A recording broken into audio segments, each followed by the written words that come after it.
All right, so we'll get started. This is week, or I should say, module 3 of the Coursera course that we're following. And if you're new here, there's a course that we're kind of doing together. If you go to the Meetup description, there's a link to the course. I highly recommend it. It's optional in the sense that if you want to join the Meetup and just listen to what we say in the conversation and then participate in the meditation, that's fine. But I think you'll get a lot more out of it if you actually take a look at the course materials. It's free, and follow along with the videos and other exercises that we're doing. So this weekly meetup is just kind of going to be a summary of what the course for that week covers, and then our experience in our reactions to the material, as well as our experiences with some of the exercises. So like all of the 52 Living Ideas meetups, I encourage everybody to participate, but Shrikant's rules are be brief, to stay on topic, be courteous, and type an exclamation point in the chat to ask a question. So starting off, I'm gonna give kind of an overview of what was covered this week in the material, and I'm sorry, I'm bringing up some notes for myself to read here. The topic this week was the introduction to philosophy when it comes to mindfulness. So there's a part 1 and a part 2. And within the context of philosophy are some subtopics, Buddhism being one, Daoism, let's see, I'm sorry, I'm drawing a blank. Help me out, the Western Greek philosophy. Stoicism. Stoicism, thank you. And then there's some other related philosophies that are covered at the end. So because in the video material, Buddhism takes most of the time, I'm going to focus on Buddhism in this week's talk, and then we'll cover the other ones next week. Now, this is not intended to be a crash course in Buddhism. So I'm not going to be getting into the Four Noble Truths or the Eightfold Path. It's really about Buddhism's contribution to the concepts of mindfulness, and how in some cases they contrast with construct mindfulness that we've learned about, kind of the scientific, more modern Western view of mindfulness. And so we can understand some of the roots of mindfulness, but then how maybe it differs from some of the things that we've been practicing and learning. And I really like the quote that's in one of the videos where the presenter says, "The contribution of philosophy is to help us identify resources that enliven our understanding of the meaning and potentials of the modern," and in parentheses, "transnational construct." Okay, so it's about flavoring, so to speak, our understanding of mindfulness, rather than defining in any strict terms what mindfulness means. But Buddhism is interesting because there are so many kinds of Buddhism. So just to illustrate this before I jump into it in too much detail, I'm going to share my screen. And whoops.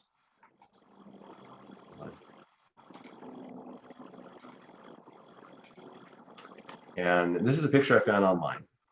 And it's the different branches of Buddhism. So starting with the Theravada and Mahayana traditions, the I can't know if I pronounce that, Vajrayana. And then off of each of those are a bunch of additional branches as well. And so you can see from the complexity of this diagram that when someone says Buddhism, it's not clear what it is they're actually talking about unless they specify. And even if you say Mahayana or Theravada, which are kind of the two biggest that you might hear about, even within those, there's so many different branches that's not really enough to clarify what the meaning is. So as we'll see in some of the mindfulness roots within Buddhism, they have different origins and different practices and so on. And there's some people who practice Buddhism who don't really meditate, right? That's what I understand, at least.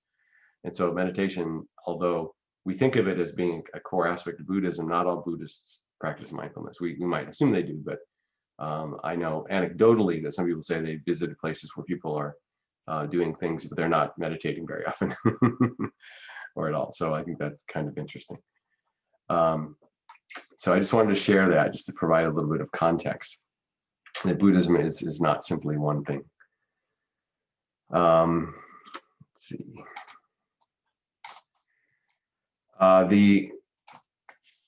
One of the things that's brought up in the talks are, you know, do we trust the wisdom of Buddhism or other ancient traditions, or do we trust science and the process of science of validation that comes with science?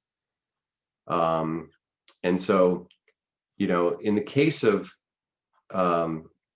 looking at like an ancient tradition, we can build upon our understanding of that or go back to its roots, versus in the case of kind of the scientific approach to mindfulness, in many cases, it's almost like a rediscovering. So like modern man is rediscovering mindfulness and applying scientific principles to try to refine its value in therapeutic contexts or to help us in our lives.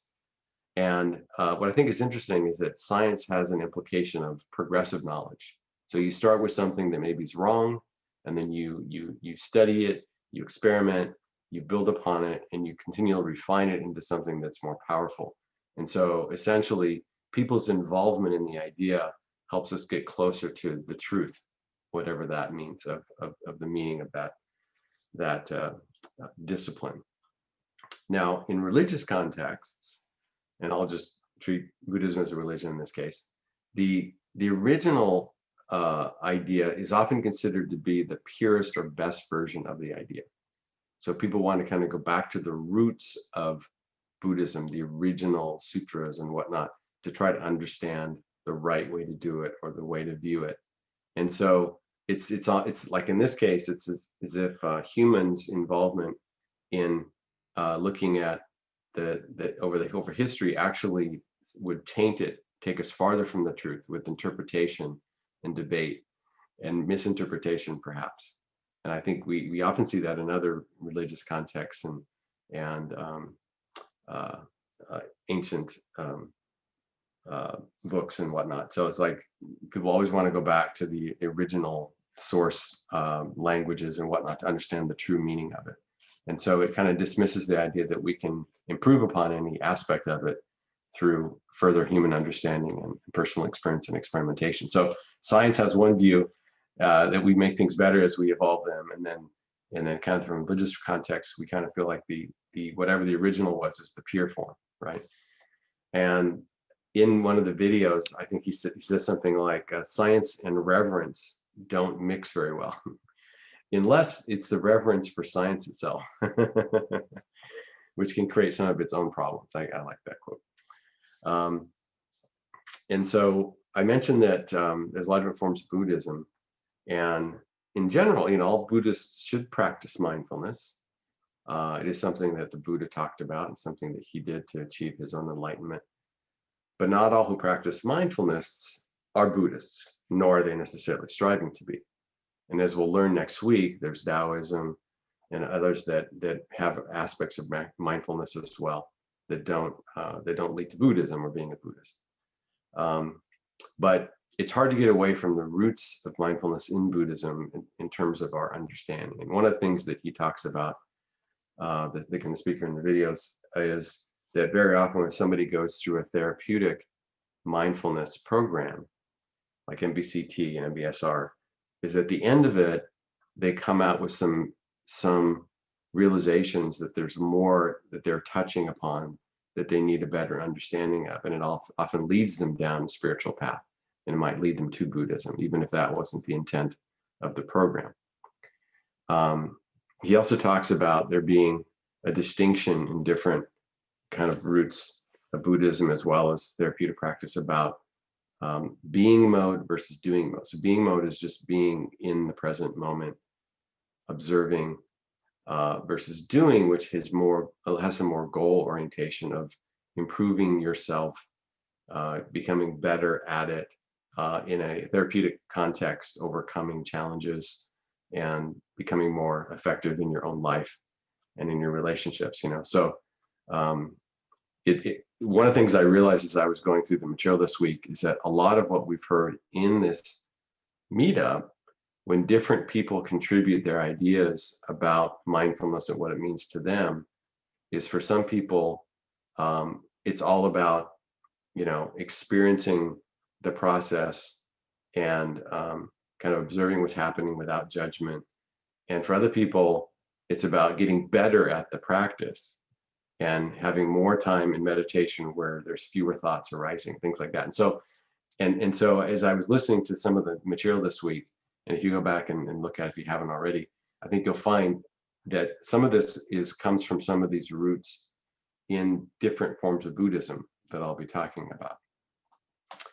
So in Buddhism, the word sati is a Pali word, which is usually the word that's translated to mindfulness, but it means to bring to mind and also keeping in mind. And so there's an aspect here of not just noticing, but not forgetting, which I think is interesting. The author, the speaker in the videos talks about the word to remember. And the word member and remember, is to to assemble into your body. Okay, so there's an embodiment aspect of this, which is different from recalling specifically a mental activity. And so this non-dualist aspect in Buddhism of the mind and body being one thing is kind of a core aspect of this bringing to mind and not forgetting and whatnot. So the mindfulness aspect of this is combining the mind or bringing things together into your body. And it's a complex subject in itself, but sati as a word is perhaps mistranslated to just pure mindfulness without some of that context. There's another flavor of it is the samasati, which is right mindfulness, where there's some discrimination and conscientiousness that folds into it as well, kind of the aspect of doing it correctly, if you will. He talks about the 4 foundations of mindfulness, again from Buddhism, which include the body, feelings, thoughts, and mental events. Now, for those of you who've been participating for a while, those will all sound very familiar because we would practice things like a body scan, which is the body aspect of it. We practice observing emotions non-judgmentally. That's the feelings part of it. Observing your thoughts, recognizing when you're thinking, and mental events. So the mental events, I don't know how those are distinct from thoughts exactly, but just the noticing itself is a mental event as it relates to those other things. So that folds very nicely into the different types of practices that we've done in meditation during this class. A big part of it is this idea of metacognition, noticing that what your mind is doing, okay, and observing everything, and including observation of your own suffering is part of the path to wisdom in Buddhism. And it also can lead to this recognition of non-self, which is a tough concept for aspiring Buddhists. And that's something that's not emphasized in the therapeutic applications, MBSR and MBCT. And it's even recognized that could be risky for some people to have this recognition of non-self. And so it's not something that they kind of include in therapeutic applications of it. But in Buddhism, that's part of the enlightenment process, is recognizing the non-self. And it's just part of this metacognition aspect that comes into play with meditation. Some parts of Buddhism also do focus on some visualization techniques. One of which is visualization of death and decay, okay, which is kind of interesting. And it's part of the understanding of impermanence, a reminder that we are impermanent. Everything is impermanent. And it's also not common in construct mindfulness or therapeutic applications, because there's some negative context there. And so instead, they replace it with visualizations of positive things, beautiful images, mountainscapes, seascapes, skies, things like that. But visualization can be powerful in certain meditative contexts. He talks about two kinds of Buddhist meditation, samatha and vipassana. And we've heard vipassana mentioned quite a few times because that's the one that was kind of brought to the West and became known as insight meditation. The other one is referred to as calm abiding meditation, more of a single pointed concentration, focusing on one thing. Maybe it's a candle flame or an idea or a mantra or something like that. And it's more strict, less forgiving of mind wandering. If anybody came to Stephen's talk yesterday, he has some flavors of this, I think, in his approach of paying attention to how many times your mind wanders in a period of time and then trying to improve on that. And so those two flavors can influence your approach. So a lot of times, we'll hear in kind of the modern context, especially construct, is just not worrying too much about being interrupted by your thoughts. Just recognizing that as something your mind does, and the recognition of it itself is that metacognitive event that you can reward yourself for, and not judge yourself for the fact that your mind wandered. It's an opportunity to refocus, essentially. Whereas in this single-pointed calm abiding meditation, you might treat that as a failure. You got to start over, if your mind wanders. So I thought it was interesting that he broke it down in terms of its Buddhist roots there. And then the final topic around Buddhism, again, this covered in the material, and this is, again, not an exhaustive coverage of everything in Buddhism or even everything in mindfulness, but sticking to the course material, is Zen Buddhism. Zen Buddhism is the flavor of Buddhism that appeared in Japan, or was developed in Japan. And it seems to have been influenced by Daoism in many respects, and we'll learn about Daoism next week. And one of the ideas is that humans have a true Buddha nature that we're born with. And we have the Buddha nature within, but it's clouded by our human experience. So we have judgments and discernments and attitudes that prevent us from seeing our true Buddha nature. And so their approach to meditation is to try to shed ourselves of those things and get to our true Buddha nature. So they have this method that, I don't know the Japanese word, but it's translated basically to just sitting. And in their process, they allow thoughts and emotions to appear and pass by. So you don't chase after them or attach yourself to them, engage with them or judge them. And again, that's a theme that we've heard a lot. And I think it gets kind of mixed in with Vipassana techniques and whatnot in modern approaches, but it's part of Zen. And that meta-awareness of observing your thoughts, recognizing them and letting them pass, if you will, is how you in Zen experience your true mind. So your true mind being that thing, that construct, if you will, within which thoughts appear and within which emotions appear and whatnot. And so that's kind of the Zen version of the non-self and right mindfulness in Zen Buddhism. And an interesting concept here is that judgments, discernments, attitudes, these are all delusions.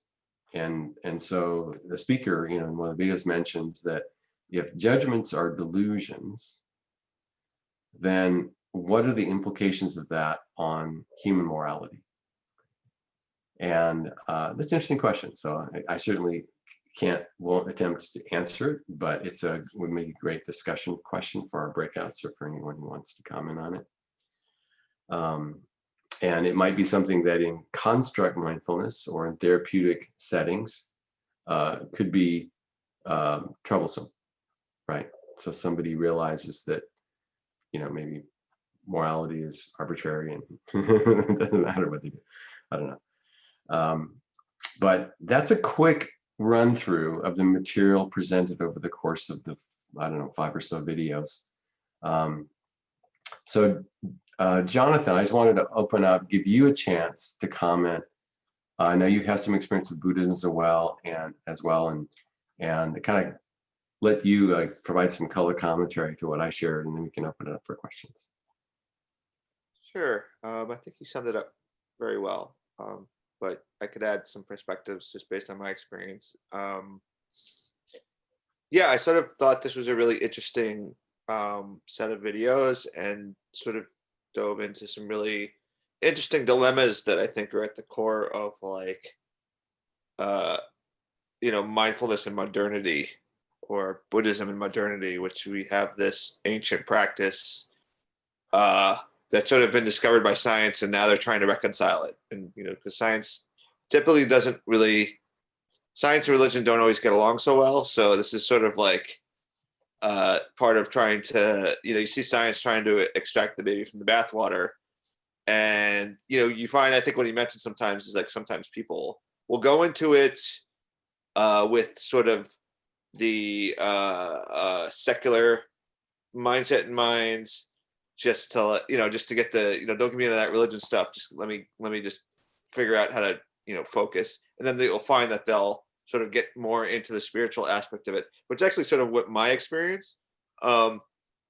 There were some interesting parts where he had different opinions on things that I had assumptions on. Like, one was he sort of was like, oh, he said he said, like, at one point, he said, you mentioned the counting the breath exercise, and he sort of was poo-pooing it, and he's like, oh, this isn't good, stay away from this. And it's actually something I did for years and, like, got a lot of benefit out of. So I feel like there's a lot of this stuff is, like, it might be good for one person or bad for another. For me, the 10-second thing was that it sort of helped settle my mind. And then after my mind got settled, I sort of, it's almost like putting your mind in sort of like a brace or something, and then you sort of get it settled down, then you can go. But he was sort of saying, oh, it's not, so you sort of want to get away from this sort of gameism, which I could see, trying to win something or trying to be better.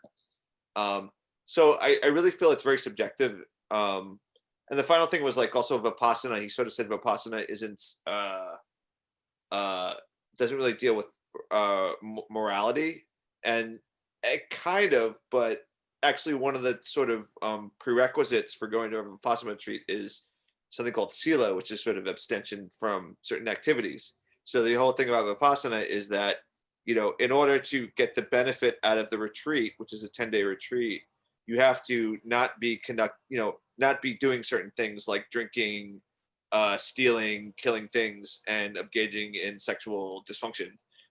So, like, those sorts of things, like, well, that's sort of a morality thing. So it's just, a lot of these things are almost like how you slice and dice it. And I think I saw a lot of that in this. So I thought it was just a lot of interesting stuff to take away. But anyway, that's my 2 cents. And yeah, here's that. Yeah. Now, I know there's people that are in this meetup that have lots of meditating experience, maybe have some Buddhism experience and different sects of Buddhism that are interesting, and I'm really interested to hear some of their comments. Now, Sanjay posted some interesting things in the chat. Now, it's hard for me to read the chat and listen to everybody and talk all at the same time. So, Sanjay, if you'd like to share some of your insights, I think that'd be useful. I think other people maybe have trouble reading and listening at the same time too. Sure. Yeah. So I just wrote a few things. So first, I just wanted to comment on the notion of mindfulness. And mindfulness is a relatively new form of meditation. It was not discussed as a distinct form of meditation in any of the Buddhist or Hindu texts. And so the course talks about mindfulness mainly, but we have to recognize that mindfulness is only one type of meditation. There are many others. And most of what Buddhism concerns is the other types of meditation, though it's starting to, in some sense, trying to, incorporate mindfulness also. I was going to say, take on, but yeah, it's starting to incorporate and consider it as a valid form, but originally it was not. The other thing that I talked about is that the concept of meditation actually started, it's the first references that seem to exist in ancient writings is in a set of documents called the Rig Veda, which is one of the most oldest forms of writings for the Hindu religion, Hinduism. And so, and Buddhism is actually an outcrop of Hinduism. Many people may not realize that Siddhartha Gautam, who was the person that we call the Buddha, he was a Hindu prince, and he grew up in the Hindu religion, and he went out searching for the meaning and the purpose of life, and then out of his teachings are what came Buddhism. So he understood meditation from a Hindu concept originally, and as he got older, he started spreading everything that he learned, and he traveled widely. He traveled across many parts of Asia in his later years, and that's one of the reasons why there are different forms of Buddhism, because each of the different places that he went to, he spent many years in each of those places, at least 3 or 4 years, and some of the local people learned from him and became experts, and those people created a new branch of Buddhism. So when Jim showed that wide tree, that's based on geographic location around the world, and also that this is the reason why the concepts in Buddhism vary across regions, because of language differences, social differences, and just how they evolved over time. So I just wanted to give that background, that meditation is a broad area. It's not just mindfulness, but in this course, I think we're going to focus mostly on a more modern form, which is mindfulness meditation. Yeah, okay, thanks. I appreciate that. So if you have questions or comments, put an exclamation point in this chat. Now, it looks like Laura has a lot to say. She put in 3 exclamation points. So Laura, you want to unmute yourself?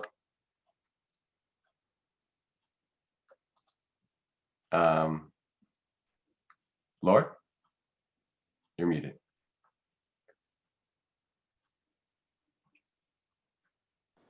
Probably I'm best unmuted, actually. No, but I didn't know much about it. It was either meditation or nothing else. And then I went to meet a therapist who started me moving into mindfulness. And it was like, well, you either do this, or if that doesn't, you can probably do meditation if that's better. And it was like sort of an either or, and there wasn't that mindfulness, it was a form of meditation kind of thing. And it made me feel like mindfulness was sort of a cheap escape from meditation. It's like an easier route, because you can pick a scene or do something and focus on it. And, then you have mindfulness and peace and harmony and whatever.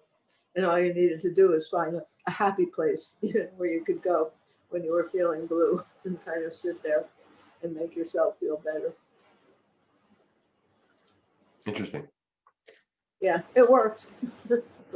I still have that happy place. All right, so Joseph is next, and then it will be Gyro. So Joseph. Thanks for the presentation, guys. This was a very challenging week. So for you to be able to summarize this so succinctly, I really appreciate that. One of the things that I have a quick question about, and actually, Jim, you had already touched upon it, was the idea, the difference between remembering and recollecting, and how that comes into like corporal being. Can you give me an example of what that really means? Because I was kind of thinking about that, like this distinction between those two in particular. Mm-hmm. Well, I think this may be an extension that the speaker created. I don't know whether it has any real roots in ancient texts or not. But the way I interpreted it is, he took the word remembering, and then highlighted kind of the membering part, right? So member being, I thought of it as dismembering would be cutting your body into pieces. So remembering would be the unification of your body, and in a meditation context, unification of your body with your mind. So again, the non-dual aspect of mind-body being all one thing, recognizing your mental activity includes all of the things that you feel within your body, both senses and internal felt awarenesses. So that's how I interpreted it, versus recollecting or recalling. Recollecting even though the word collecting there, I don't know if it's appropriate to try to come up with, interpretation of that exactly, but it's essentially a mental only exercise of remembering something. So a past event, people, images, things like that. So it becomes a full body experience, so to speak, mind body unified experience of remembering versus a purely mental activity of getting some brain synapses refired based on memories. That's how I interpreted it. And I think that's right. So thank you very much, because the idea of incorporation is what he also speaks about at the same point. So yeah, because I had that highlighted in my notes. So thank you very much. That's a very good example. I mean, if anybody else has a different interpretation, I'd love to hear it. Stephen, you're muted. Thank you very much. Yeah, there were a couple points on your remembrance idea and the idea of remember. I liked everything you said about the fact that it's an incorporation of brain body. But I think that one of the things to bring to that perspective is that if I'm in ignorance, it means I've forgotten something. So my hand touches the stove and I keep burning my freaking hand. And then when I remember, oh, there's pain there, I don't touch the stove anymore. So I think there's more than just a metaphorical remembering. I think the brain is everywhere in the body, and we've grown ignorant. And the idea of remembering is to reunify. So just to add that little icing or cherry on whatever you said. There's a couple other points, and I don't want to talk too much, but Sanjay brought some stuff up. I liked Jonathan's comment too, and so I'm going to comment on both.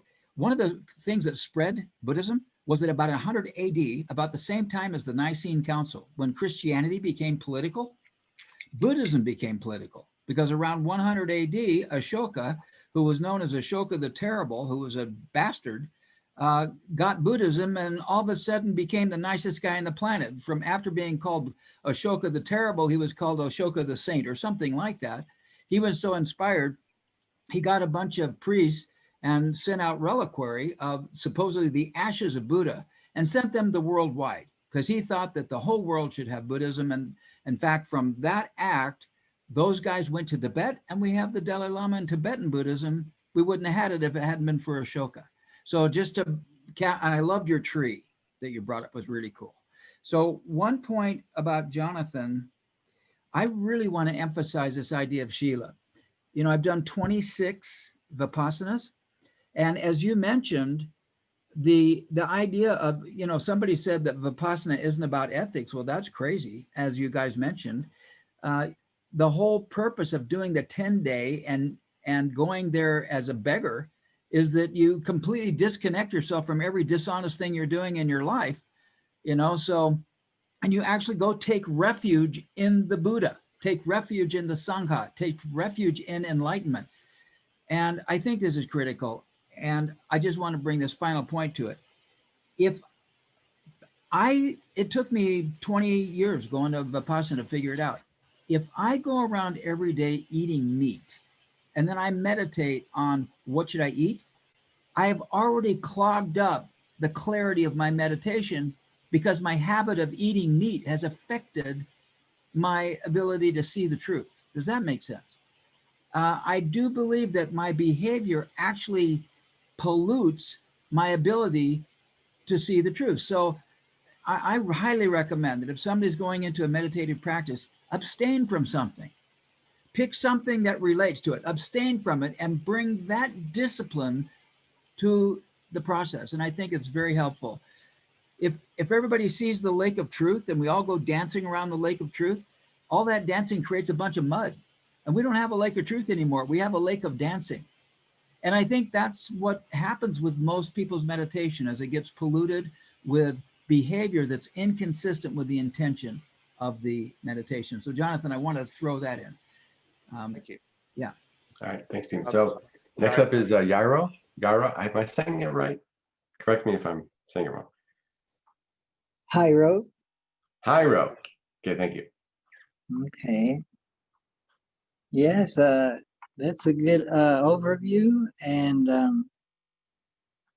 it makes me try to organize what I understand the two, I guess, major classes maybe of meditation, like shamatha or single pointed meditation, or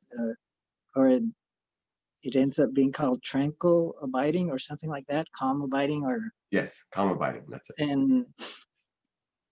And then there's vipassana.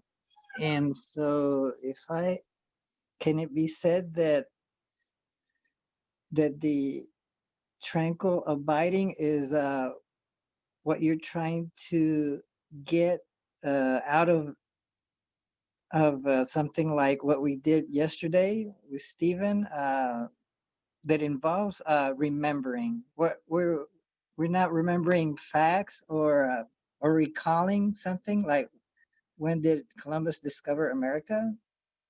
It was 1492. That would be recalling, but remembering as in we're trying to keep in mind what we're trying to do, and that causes the single pointed concentration. We set out a goal to say, for example, focus on the breath and sense it, and when we get distracted, then we remember to come back to it. So that constant losing it and coming back, that's kind of like training the mind, and somehow that part of doing it over and over is the function of remembering, or sati, or the classical meaning of the word mindfulness, or according to the four foundations of mindfulness. So the way I see it is that mindfulness is not really a meditation, but the underlying tool of concentration that you need to be remembering, fixing on something, and then that leads to shamatha, or tranquilizing the mind. And then after that, then you can do vipassana, but you have to have sila, like disconnected from your bad habits, and then from that arises insight. So I'm just rephrasing or paraphrasing what you presented to see if I got it right. Did I get it right? Well, there's a lot to unpack there, but and this is why people study Buddhism for years or decades, and they're still learning, because there's a lot of different dimensions there.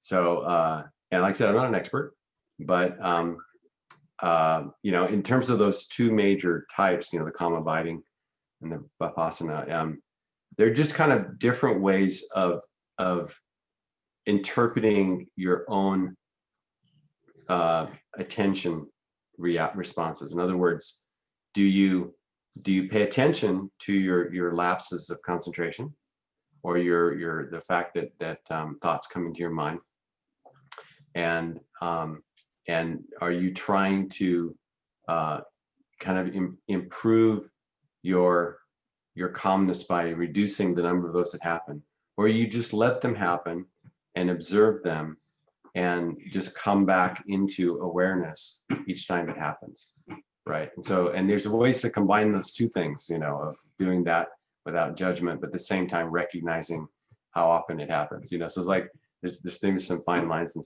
some gradations in there.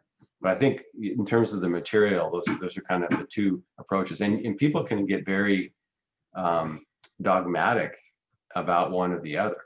So you could be in a school of Buddhism where they say, well, this is how it's done, and if you're doing it wrong, you got to do it better, And then at other schools, there's no judgment. You do it however it works for you is how it works for you, and you have your own experience, and no one's going to tell you whether it's right or wrong, right? I think there's a lot of different pieces that I don't completely understand, but that's just kind of, I'm just giving you my take on it. So Jonathan, you unmuted. You want to add something? Yeah. So the thing about mindfulness is it's not really like an actual thing. It's sort of like a wide amorphous. People have different ideas of mindfulness. It's this or that. It's like sort of a very vague. It's amorphous. It's sort of an amorphous term. You probably have as much luck describing it specifically as you would like love or like happiness. Like it's really. So I mean, I think it's like a general sort of like continent of what's going on. And I think it has to do with sort of it being translated from more ancient practices. I personally don't really try to define it too succinctly. I mean, you can sort of qualify it, like I think in the sort of teachings they say like construct mindfulness, which I think is fair enough. Like they're sort of saying, okay, this is sort of like a set of phenomena that we want to study with science, and so the teacher, the sort of instructor here, sort of defines it as construct mindfulness. Fair enough. I think one thing too to keep in mind is that we're sort of at a sort of interesting time where like we have sort of access to all this information, and so we can sort of take all these like schools of thought and hold them up in like real time and compare and contrast them. But a lot of this stuff was sort of developed in isolation. Like there weren't even like the printing press when a lot of this stuff was developed. So like you sort of only had one. There was only one game in town. You sort of went to that, and then you sort of learned it. So I think it's important to just keep in mind that like really you sort of have to figure out what's sort of works for you and not get too caught up in the labels or not assume too much about what the labels mean, because they sort of are really designed to be used within a framework. Like I see like all this stuff as a framework for which to sort of cultivate a healthier mind, a more present mind, a more connected mind.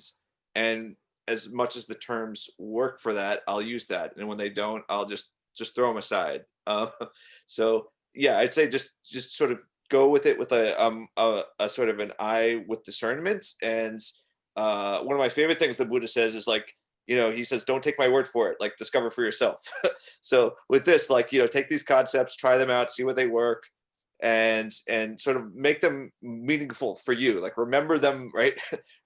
Remember them for yourself. Like I think just also too about the idea of remembering. Another sort of idea in some schools of meditation I've started to sort of like this idea that you're already enlightened and you just don't remember it. And so by engaging in meditation, we're actually remembering what it's like just to be present.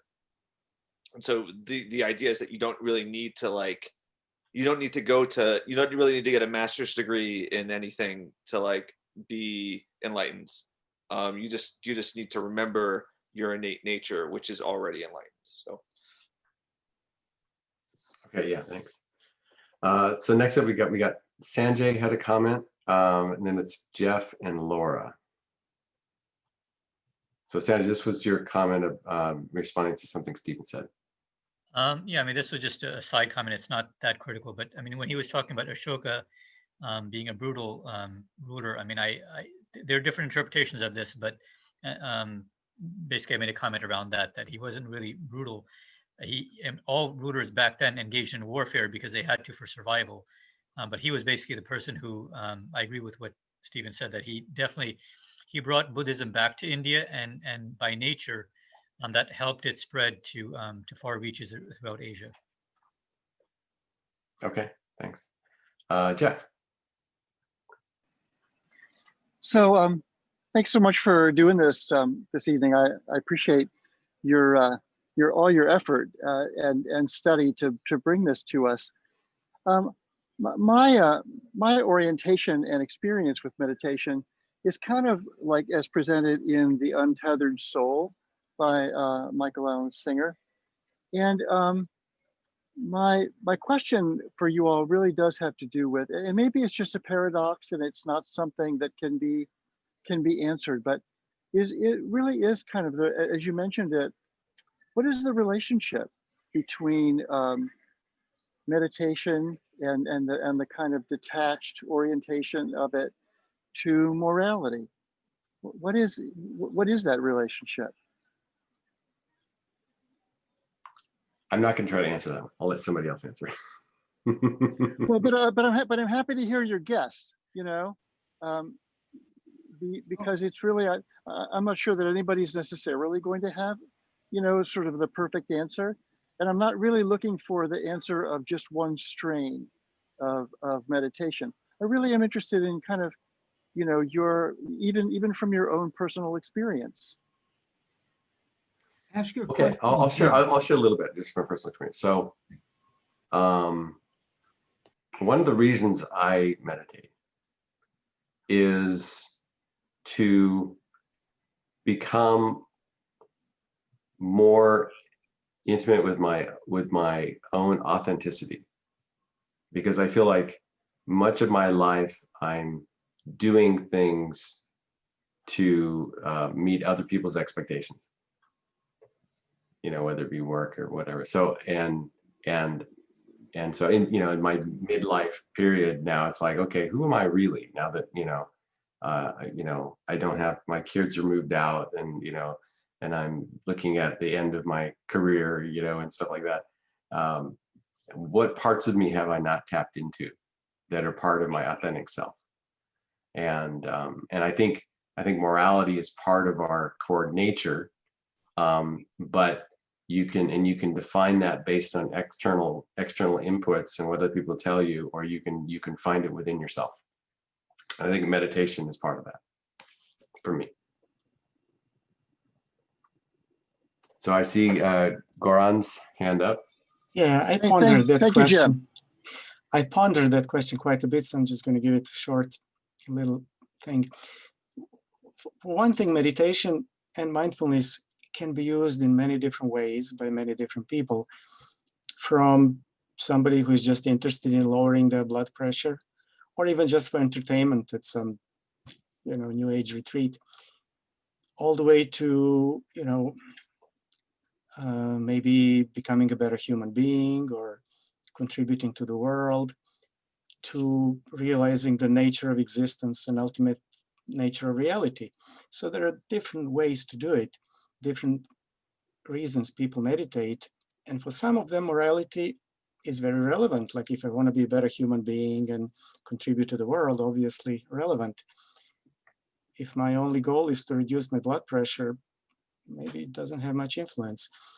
When it comes to figuring out the nature of existence and reality, it gets a little more complex. Now we're getting to this question: what is morality? If everything is kind of illusionary and you know, empty of concrete existence, then all the moral rules are also illusionary.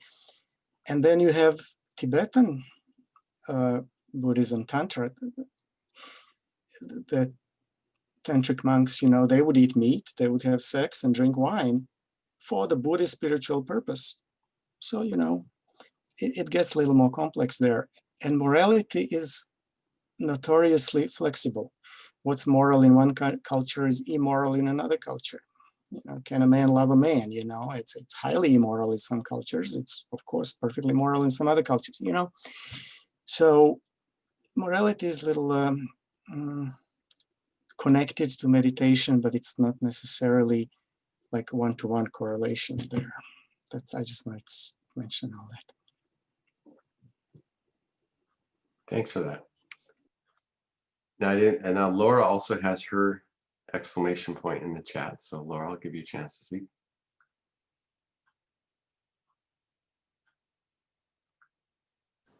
Well, I may change my mind. I just did a really New York thing right now. There's been a guy who revs his lousy motorcycle outside, like at all hours of the day and night, and he needs a new muffler, and it's really annoying. And he was just doing it now. And I went to my window and I yelled at him to stop doing it. And you know what? He went away. I accomplished something by being a real New Yorker. I don't know if you can all appreciate how much meaningful that moment was to me, to get him to go away. He did. He moved away. He took his motorcycle and moved to some other corner further away from me. I could still hear him a little bit, but it's really annoying and it drives me crazy. And I won. So I feel very proud of myself, and maybe that, you know, can get some mindfulness and all of that joy. But anyway, no, it's just that when you're talking sometimes about all this, and earlier on you were talking about, well, you know, back and remember this, remember that, remember this. And I mean, these are techniques, you know, they use to help you when your memory isn't so good and you're trying to help process information, because sometimes that, you know, the little bit of processing, you know, getting information in, you can do, but you can't process it to remember it. So you have to do repetitive things like that, especially if it's not connected to anything, such as a word. So it's if the word you're trying to use is connected to something, it may be easier to take and remember it because it will connect to something, but random information won't. But anyway, so that kind of thing that you were talking about is a useful technique, albeit boring, but it's useful in that regard. So I don't know. And I think a lot of the things you're talking about, especially with mindfulness and memory and all of that, translate into you know, cognitive, you know, therapy and so forth. That's where it gets used in a practical domain. Okay. And I can speak because I have these cognitive issues in my brain right now. So I know what a messed up brain, you know, what it feels like and where it doesn't work. So, you know, if you have any questions about that, please feel free to ask me. And if I can remember anything, I'll tell you about it. Okay. All right. Thanks for that. We have Jyoti.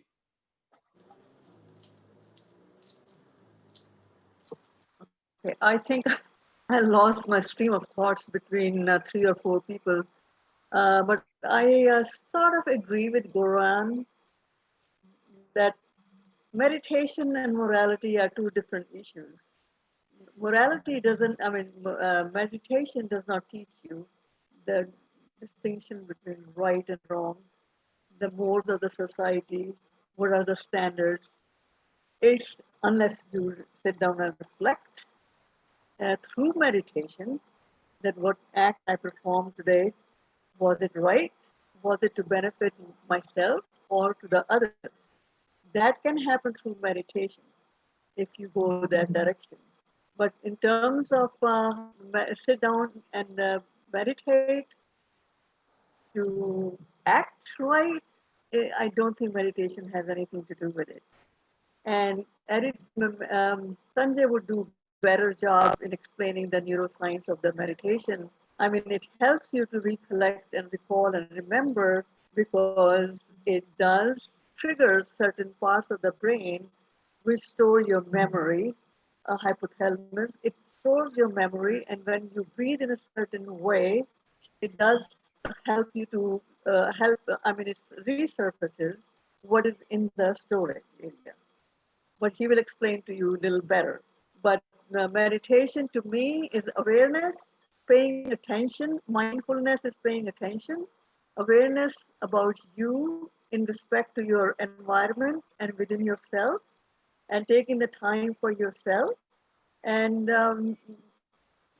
just be with it. Who am I? What am I doing?